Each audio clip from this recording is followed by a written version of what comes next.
ব্লগটা পরের দিন সন্ধ্যার সময় করেছি, কারণ সারাদিন শরীরটা ভীষণ খারাপ ছিল আর 12টা 1টা পর্যন্তই ঘুমিয়েছি, তার জন্য আর ব্লগটা স্টার্ট করতে পারিনি।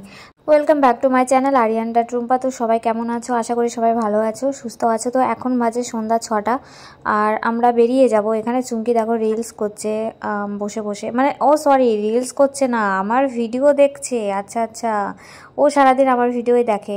আর মাসিমা পেছনে শুয়ে আছে। তো আমাদের লেট হয়ে যাচ্ছে, একে অনেকক্ষণ থেকে বলছি ওঠো ওঠো চলো, রাত্রি হয়ে যাচ্ছে। গোপালনগর থেকে আমাদের ট্রেন আছে 6টা 10-এ। তো 5:30টার সময় বেরোবো, 5:30 বাজতে যাচ্ছে।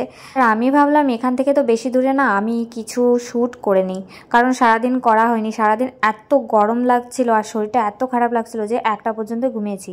এখন আছি রাজদার বাড়িতে, কালকে রাত্রিবেলা এসেছি। আর এখন বাজে 5:33, 6:10-এর ট্রেন ধরবো, বেরিয়ে যাব। সারাদিন ছিলাম, খাওয়া দাওয়া করেছি।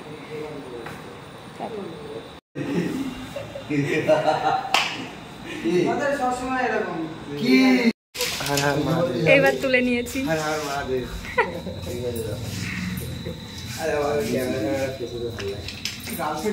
ইনি খুব ফোনে কথা বললা।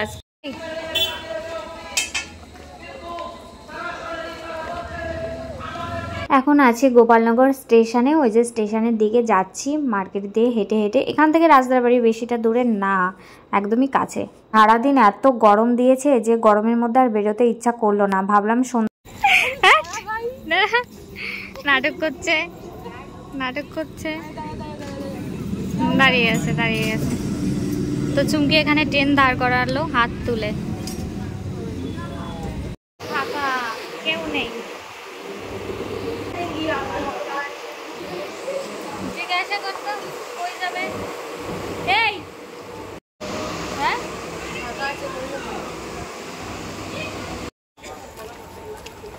চুলমুলে তো 12টা বেজে গেছে।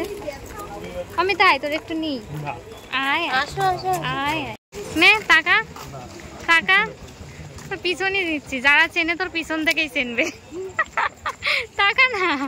তো তারকনগর স্টেশনে নেমেই অমিতের সাথে দেখা হয়ে গেছিলো, কারণ ও ওই ট্রেনটায় বাড়িতে ফেরে কলকাতা থেকে রোজই, শুধু রবিবার ছাড়া। আর এখানে আমার কাছে ক্যাশ টাকা ছিল না, বাবার কাছ থেকে বারবার টাকা নেওয়া যায় না, তাই কিছু টাকা তুলে রাখলাম, কারণ কালকে আবার বেরোতে হবে, কৃষ্ণনগর যাব। আজকে এই পর্যন্ত, কারণ ফোনে একদমই চার্জ নেই। দেখা হচ্ছে কাল সকালে।